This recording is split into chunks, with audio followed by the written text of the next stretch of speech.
بسم اللہ الرحمن الرحیم۔ فلائی نیوز کے تمام دیکھنے اور سننے والوں کو خوش آمدید۔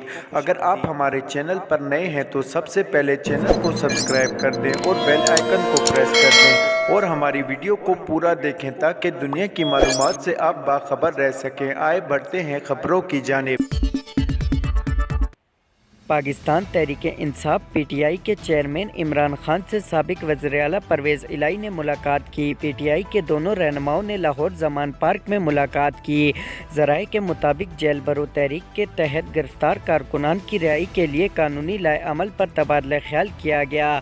ملاقات میں سپریم کورٹ کے فیصلے کے بعد پارٹی کے آئندہ لائحہ عمل پر مشاورت کی گئی اور پنجاب اور خیبر پختونخوا میں انتخابی سرگرمیاں فوری تیز کرنے پر اتفاق کیا گیا۔ اس موقع پر عمران خان کا کہنا تھا کہ سپریم کورٹ کا فیصلہ خوش آئین اور آئین کی بالادستی کا عکاس ہے۔ قوم نے آئین کی بالادستی کے لیے جو جدوجہد کی وہ رنگ لائی ہے۔ تحریک انصاف انتخابی مہم میں اب تیزی لائے گی۔ ان کا کہنا تھا کہ سپریم کورٹ نے 90 روز میں انتخابات کا حکم دے کر آئین کی بالادستی کو برقرار رکھا۔ انہوں نے ہدایت کی کہ تحریک انصاف کے رہنما اور کارکنان بھرپور انداز سے انتخابی مہم شروع کریں۔ وزیر اعظم شہباز شریف اور Muttahida Qaumi Movement M Q M Pakistan کے درمیان کی گئی ملاقات کی اندرونی کہانی سامنے آ گئی۔ اسلام آباد میں وزیر اعظم شہباز شریف سے convener M Q M doctor Khalid Siddiqui کی قیادت میں وفد نے ملاقات کی۔ ذرائع کے مطابق متحدہ کے وفد میں سینئر ڈپٹی کنوینر مصطفیٰ کمال رؤف صدیقی اور صادق افتخار بھی شامل تھے۔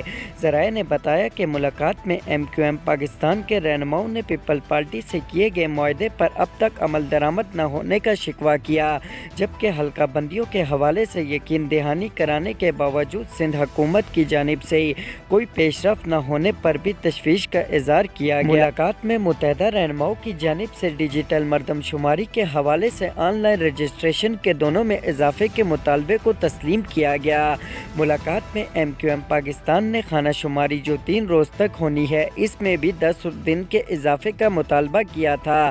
فلائی نیوز سے گفتگو کرتے ہوئے سینئر ڈپٹی کنوینر مصطفیٰ کمال کا کہنا تھا کہ وزیر اعظم نے مردم شماری کے حوالے سے ایم کیو ایم پاکستان کے تمام مطالبات پر اتفاق کرتے ہوئے ان کی منظوری دے دی ہے۔ پشاور کی سینٹرل جیل سے منشیات کیس کا قیدی فرار ہو گیا۔ منشیات اسمگلنگ کا قیدی سیف الرحمان کا تعلق سوات سے ہے۔ آئی جی جیل خانہ سعادت حسن نے قیدی کے فرار کا نوٹس لے لیا۔ فلائی نیوز سے گفتگو میں سپرنٹنڈنٹ جیل پشاور مقصود خان کا کہنا تھا کہ قیدی کے فرار کے معاملے کی تحقیقات کے لیے کمیٹی قائم کر دی ہے اور 2 افسران سمیت 9 اہلکاروں کو معطل کر دیا ہے۔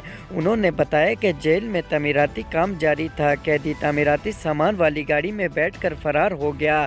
سپرنٹنڈنٹ جیل کا کہنا تھا کہ انتظامات کیے گئے ہیں۔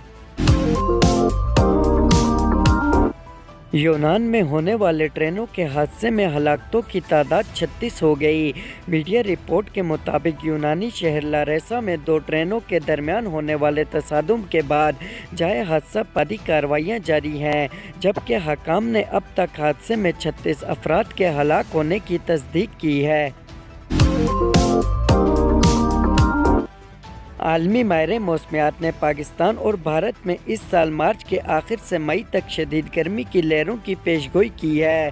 عالمی ماہر موسمیات جیسن نیکلس کے مطابق پاکستان اور بھارت میں خشک سردی سے رواں ماہ گرمی کی شدت میں اضافہ ہوگا، جبکہ دونوں ممالک میں مئی کے آخر میں پری مونسون بارشوں کا امکان ہے، جس سے گرمی کی شدت کم ہو سکتی ہے۔ عالمی ماہر موسمیات کا کہنا ہے کہ موسم بہار کی ابتدا اور وسط میں مغربی ہواؤں کا سلسلہ جاری رہے گا۔ مغربی ہوائیں شمالی افغانستان، شمالی پاکستان اور پاک بھارت میں بارشوں کا باعث بنتی ہیں۔ جیسن نیکلس نے کہا کہ سری لنکا اور جنوبی بھارت میں پری مونسون بارشوں کا بھی امکان ہے۔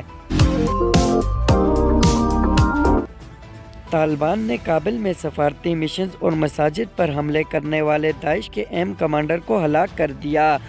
غیر ملکی میڈیا رپورٹ کے مطابق افغانستان میں سیکورٹی فورسز نے داعش کے خلاف آپریشن کیا۔ دارالحکومت کابل میں کی گئی کارروائی میں داعش کا علاقائی انٹیلیجنس اور آپریشن چیف قاری فتح ساتھی سمیت ہلاک ہو گیا۔ طالبان حکومت کے ترجمان ذبیح اللہ مجاہد نے اپنے بیان میں کہا کہ قاری فتح کابل میں سفارتی مشنز اور مساجد پر حملوں کا ماسٹر مائنڈ بھی تھا۔